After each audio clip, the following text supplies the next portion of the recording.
Metro ದರ ಏರಿಕೆ ಟೆನ್ಷನ್ನಲ್ಲಿದ್ದ ಪ್ರಯಾಣಿಕರಿಗೆ ಗುಡ್ ನ್ಯೂಸ್ ಸಿಕ್ಕಿದೆ. ನಾಳೆಯಿಂದ ಪರಿಷ್ಕರಣೆ ಆಗಬೇಕಾಗಿದ್ದ ಮೆಟ್ರೋ ದರ ಏರಿಕೆಗೆ ಬ್ರೇಕ್ ಬಿದ್ದಿದೆ.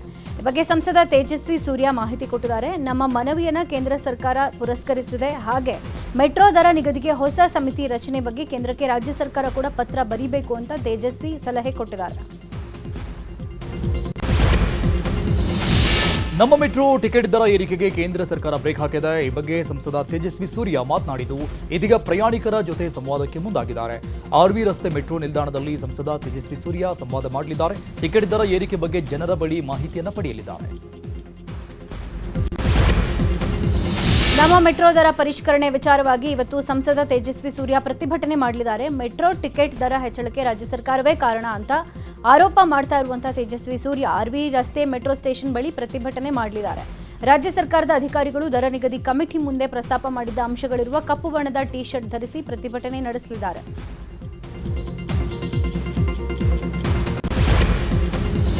ಈಗ ಅವಘಡ ಆಘಾತದ ಸುದ್ದಿ ನೋಡೋಣ.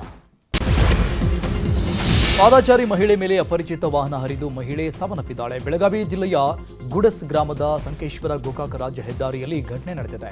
ಗದ್ದೆಯಲ್ಲಿ ಕೆಲಸ ಮುಗಿಸಿಕೊಂಡು ನಡೆದುಕೊಂಡು ಹೋಗ್ತಾ ಇದ್ದಾಗ ಹಿಂಬದಿಯಿಂದ ಬಂದ ಅಪರಿಚಿತ ವಾಹನ ಲಕ್ಕವ್ವ ಅಂತರಗಟ್ಟಿ ಅನ್ನೋ ಮಹಿಳೆಗೆ ಗುದ್ದಿದೆ. ಈ ವೇಳೆ ಗಂಭೀರ ಗಾಯಗೊಂಡಿದ್ದ ಮಹಿಳೆ ಚಿಕಿತ್ಸೆ ಫಲಿಸದೆ ಸಾವನ್ನಪ್ಪಿದ್ದಾರೆ.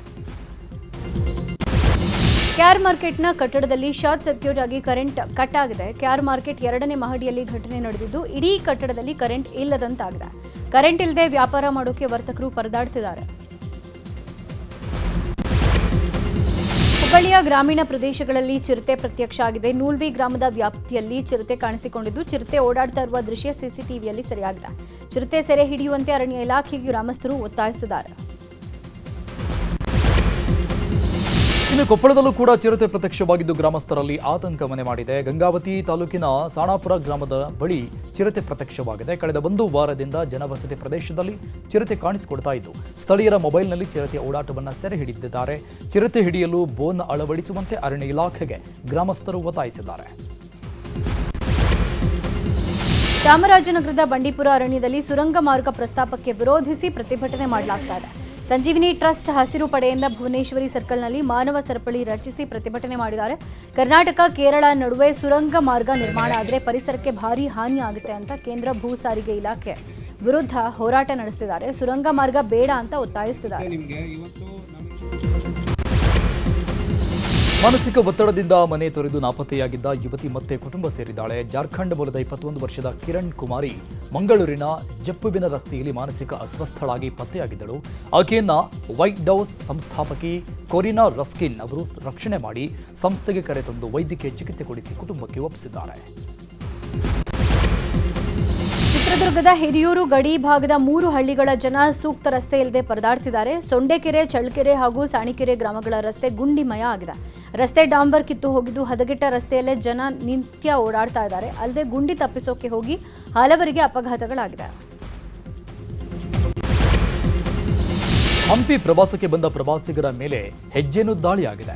ಅದೃಷ್ಟವಶಾತ್ ಪ್ರವಾಸಿಗರಿಗೆ ಯಾವುದೇ ಗಂಭೀರ ಗಾಯಗಳಾಗಿಲ್ಲ. ವಿಜಯನಗರ ಜಿಲ್ಲೆಯ ಹೊಸಪೇಟೆ ತಾಲೂಕಿನ ಹಂಪಿಯ ಆನೆಯಾಲದ ಬಳಿ ಹೋಗುವ ದಾರಿಯಲ್ಲಿ ಹೆಜ್ಜೆನು ದಾಳಿಯಾಗಿದೆ. ಕೊನೆಗೂ ಬೆಣ್ಣೆಹಳ್ಳ ಪ್ರವಾಹ ನಿಯಂತ್ರಣ ಹಾಗೂ ತಡೆಗೋಡೆ ಕಾಮಗಾರಿಗೆ ಶಿಲಾನ್ಯಾಸ ನೆರವೇರಿಸಲಾಗ್ತಾ ಇದೆ. ಬೆಣ್ಣೆಹಳ್ಳ ಸಂತ್ರಸ್ತರ ಸಮಸ್ಯೆ ಬಗ್ಗೆ ನ್ಯೂಸ್ 18 ಕನ್ನಡ ನಮ್ಮೂರಲ್ಲಿ ನ್ಯೂಸ್ 18 ಕಾರ್ಯಕ್ರಮದ ಮೂಲಕ ಅಧಿಕಾರಿಗಳ ಗಮನಕ್ಕೆ ತರೋ ಕೆಲಸ ಮಾಡಿತು. ಇದೀಗ ನಮ್ಮೂರಲ್ಲಿ ನ್ಯೂಸ್ 18 ವರದಿಯ ಫಲಶ್ರುತಿಯಾಗಿದ್ದು ಬೆಣ್ಣೆಹಳ್ಳ ಸಂತ್ರಸ್ತರಿಗೆ ಶಾಶ್ವತ ಯೋಜನೆ ರೂಪಿಸಲಾಗಿದೆ. ಇವತ್ತು 350 ಕೋಟಿ ವೆಚ್ಚದ ಈ ಯೋಜನೆಗೆ ಸಿಎಂ ಸಿದ್ದರಾಮಯ್ಯ ಭೂಮಿ ಪೂಜೆ ಮಾಡಲಿದ್ದಾರೆ. ಹುಬ್ಬಳ್ಳಿ ತಾಲೂಕಿನ ಶಿರಗುಪ್ಪಿ ಗ್ರಾಮದಲ್ಲಿ ಕಾರ್ಯಕ್ರಮ ಆಯೋಜನೆಯಾಗಿದ್ದು ಸಚಿವ ಸಂತೋಷ್ ಲಾಡ್, ಎಚ್.ಕೆ. ಪಾಟೀಲ್ ಮತ್ತಿತರರು ಭಾಗಿಯಾಗಲಿದ್ದಾರೆ.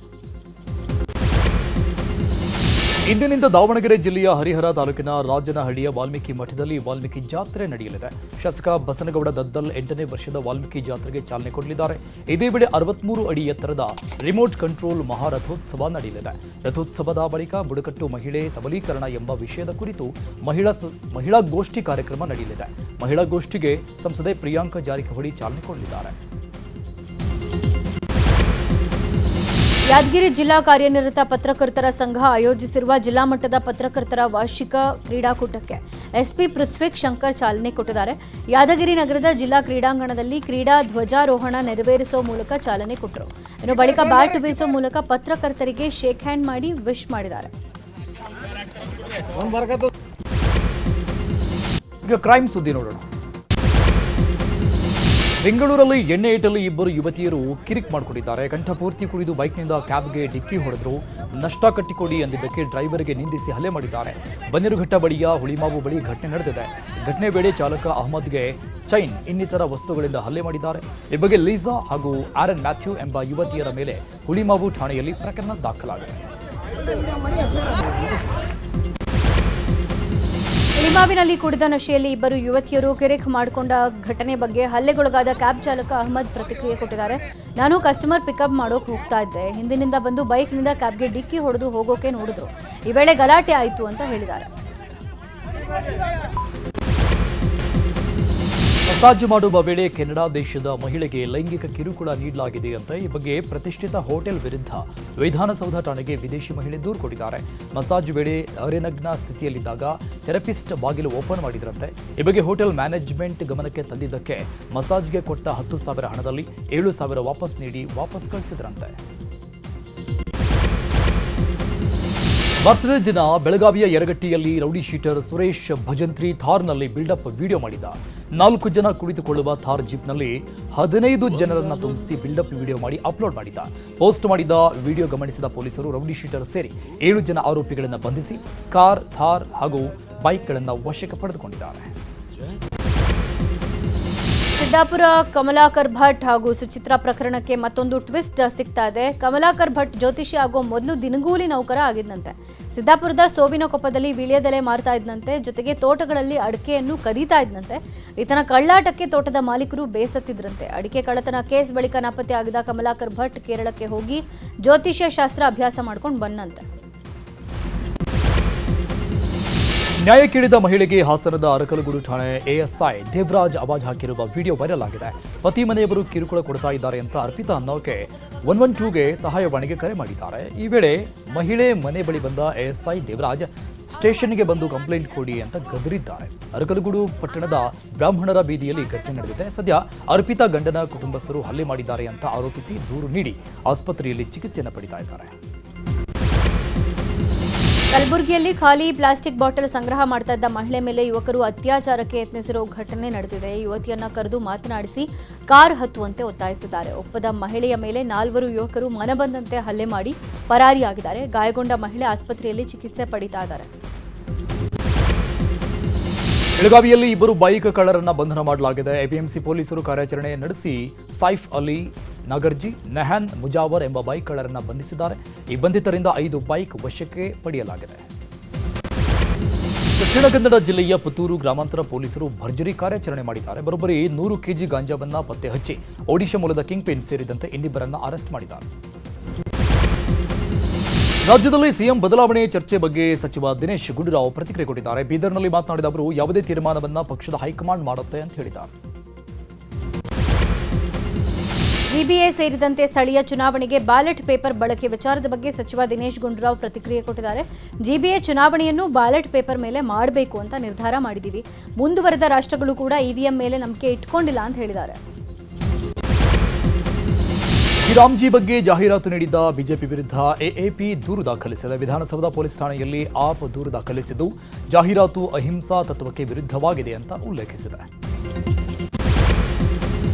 ಸಾರಿಗೆ ಬಸ್ಗಳ ಮೇಲೆ ತಂಬಾಕು ಜಾಹೀರಾತುಗಳನ್ನು ಫೆಬ್ರವರಿ 15ರ ಒಳಗೆ ತೆರವುಗೊಳಿಸಬೇಕು ಅಂತ ಸಾರಿಗೆ ಸಚಿವ ರಾಮಲಿಂಗಾರೆಡ್ಡಿ ನಿಗಮಗಳಿಗೆ ಸೂಚನೆ ಕೊಟ್ಟಿದ್ದಾರೆ. ಪುನಃ ರಾಷ್ಟ್ರೀಯ ಉದ್ಯಾನವನದಲ್ಲಿ ನಮೀಬಿಯಾದ ಚೀತಾ ಆಶಾ 5 ಮರಿಗಳಿಗೆ ಜನ್ಮ ಕೊಟ್ಟಿದೆ. 2 ವರ್ಷಗಳಲ್ಲಿ ಆಶಾ ಚೀತಾ 2 ಬಾರಿ ಮರಿಗಳಿಗೆ ಜನ್ಮ ಕೊಟ್ಟಿದೆ. 5 ಮರಿಗಳು ಆರೋಗ್ಯಕರವಾಗಿವೆ. ಪ್ರಧಾನಿ ಮೋದಿ ಮಲೇಷ್ಯಾ ಪ್ರವಾಸದಲ್ಲಿದ್ದಾರೆ. ಮಲೇಷ್ಯಾ ಪ್ರಧಾನಿ ಅನ್ವರ್ ಇಬ್ರಾಹಿಂ ಎರ್ಡಾನಾ ಪುತ್ರ ಕಟ್ಟಡದಲ್ಲಿ ಪ್ರಧಾನಿ ಮೋದಿಯನ್ನು ಸ್ವಾಗತ ಮಾಡಿದರು. ಈ ವೇಳೆ ಪ್ರಧಾನಿ ಮೋದಿ ಗಾರ್ಡ್ ಆಫ್ ಆನರ್ ಸ್ವೀಕಾರ ಮಾಡಿದ್ದಾರೆ. ಮಲೇಷ್ಯಾ ಪ್ರವಾಸದಲ್ಲಿರೋ ಮೋದಿ ದ್ವಿಪಕ್ಷೀಯ ಮಾತುಕತೆ ನಡೆಸಿದ್ದಾರೆ. ಬಳಿಕ ಮಾತನಾಡಿದ ಮೋದಿ ಭಯೋತ್ಪಾದನೆಯ ಬಗ್ಗೆ ಯಾವುದೇ ರಾಜಿ ಇಲ್ಲ, ಭಯೋತ್ಪಾದನೆ ಬಗ್ಗೆ ದ್ವಿಮುಖ ನೀತಿಗಳಿಲ್ಲ ಅಂತ ಹೇಳಿದ್ದಾರೆ. ಆಂಧ್ರಪ್ರದೇಶದ ಪೂರ್ವ ಗೋದಾವರಿ ಜಿಲ್ಲೆಯ ಕುರ್ಮಾಪುರಂ ಅರಣ್ಯ ಪ್ರದೇಶದಲ್ಲಿ ಸುತ್ತಾಡ್ತಾ ಇದ್ದ ಹುಲಿಯೊಂದು ಕಳೆದ ಕೆಲವು ದಿನಗಳಿಂದ ಮೇಕೆ, ಹಸು ಸೇರಿದಂತೆ ಪಶುಗಳನ್ನು ಬೇಟೆಯಾಡ್ತಾ ಇತ್ತು. ನಿನ್ನೆ ಗ್ರಾಮಕ್ಕೆ ನುಗ್ಗಿದ ಹುಲಿಯನ್ನ ಅರವಳಿಕೆ ಚುಚ್ಚುಮದ್ದು ನೀಡಿ ಸೆರೆ ಹಿಡಿಯಲಾಗಿದೆ. ರಾಜಸ್ಥಾನದ ಕೋಟಾದಲ್ಲಿ ತಡರಾತ್ರಿ 3 ಅಂತಸ್ತಿನ ಕಟ್ಟಡಗಳು ಕುಸಿದಿವೆ. ಈ ದುರ್ಘಟನೆಯಲ್ಲಿ ಇಬ್ಬರು ಸಾವನ್ನಪ್ಪಿದ್ದು ಹಲವರು ಗಂಭೀರ ಗಾಯಗೊಂಡಿದ್ದಾರೆ. ಸದ್ಯ ಗಾಯಾಳುಗಳು ಆಸ್ಪತ್ರೆಯಲ್ಲಿ ಚಿಕಿತ್ಸೆ ಪಡ್ಕೊಳ್ತಾ ಇದ್ದಾರೆ. ಭಾರತ ಅಮೆರಿಕ ನಡುವೆ ವ್ಯಾಪಾರ ಒಪ್ಪಂದ ಆಗಿದೆ. ವ್ಯಾಪಾರ ಒಪ್ಪಂದದ ಬಗ್ಗೆ ಕೇಂದ್ರ ಸಚಿವ ಶಿವರಾಜ್ ಸಿಂಗ್ ಚೌಹಾಣ್ ಪ್ರತಿಕ್ರಿಯಿಸಿದ್ದಾರೆ. ಅಮೆರಿಕ ಹಲವಾರು ಕೃಷಿ ಉತ್ಪನ್ನಗಳ ಮೇಲಿನ ಸುಂಕವನ್ನು 50% ರಿಂದ 0%ಗೆ ಇಳಿಸಿದೆ. ನಮ್ಮ ಮಸಾಲೆ ರಫ್ತು 88% ಹೆಚ್ಚಾಗಿದೆ ಅಂತ ಹೇಳಿದ್ದಾರೆ. ಚೈನಾ ರಹಸ್ಯವಾಗಿ ಪರಮಾಣು ಪರೀಕ್ಷೆ ನಡೆಸಿದೆ ಅಂತ ಅಮೆರಿಕ ಮಾಹಿತಿ ಹಂಚಿಕೊಂಡಿದೆ. 2020ರಲ್ಲಿ ಜಗತ್ತು ಕೋವಿಡ್-19 ವಿರುದ್ಧ ಹೋರಾಡ್ತಾ ಇದ್ದಾಗ ಚೈನಾ ರಹಸ್ಯವಾಗಿ ಪರಮಾಣು ಪರೀಕ್ಷೆ ನಡೆಸಿದೆ ಅಂತ ಅಮೆರಿಕದ ವಿದೇಶಾಂಗ ಕಾರ್ಯದರ್ಶಿ ಅಚ್ಚರಿ ಹೇಳಿಕೆ ಕೊಟ್ಟಿದ್ದಾರೆ. ರಷ್ಯಾದ ಬಾಸ್ಕೋರ್ಟೋಸ್ತಾನ್ನಲ್ಲಿ ವಿದೇಶಿ ವಿದ್ಯಾರ್ಥಿಗಳಿದ್ದ ಹಾಸ್ಟೆಲ್ಗೆ ನುಗ್ಗಿದ ಅಪ್ರಾಪ್ತ ಬಾಲಕನೊಬ್ಬ ಸಿಕ್ಕವರೆಗೆ ಇರಿದಿದ್ದಾನೆ. ಈ ಘಟನೆಯಲ್ಲಿ 4 ಭಾರತೀಯ ವಿದ್ಯಾರ್ಥಿಗಳು ಸೇರಿ 7 ಮಂದಿ ಗಾಯಗೊಂಡಿದ್ದಾರೆ. T20 ವಿಶ್ವಕಪ್ನ ಆರಂಭಿಕ ಪಂದ್ಯದಲ್ಲಿ ಭಾರತ ಗೆಲುವಿನೊಂದಿಗೆ ಶುಭಾರಂಭ ಮಾಡಿದೆ. ಅಮೆರಿಕ ವಿರುದ್ಧದ ಪಂದ್ಯದಲ್ಲಿ ಟೀಂ ಇಂಡಿಯಾ ಗೆದ್ದು ಬೀಗಿದೆ. ಐಸಿಸಿ T20 ವಿಶ್ವಕಪ್ನ 2ನೇ ದಿನವಾದ ಇವತ್ತು ನ್ಯೂಜಿಲೆಂಡ್, ಇಂಗ್ಲೆಂಡ್ ಹಾಗೂ ಶ್ರೀಲಂಕಾ ತಂಡಗಳು ತಮ್ಮ ಮೊದಲ ಪಂದ್ಯವನ್ನಾಡುತ್ತೆ. ಚೆನ್ನೈ ನಡೆಯಲಿರುವ ಪಂದ್ಯದಲ್ಲಿ ನ್ಯೂಜಿಲೆಂಡ್ ಹಾಗೂ ಅಫ್ಘಾನಿಸ್ತಾನ್ ಮುಂಬೈನ ವಾಂಖೆಡೆಯಲ್ಲಿ ಇಂಗ್ಲೆಂಡ್ ಹಾಗೂ ನೇಪಾಳ ಮುಖಾಮುಖಿಯಾಗಿ ಇದೆ.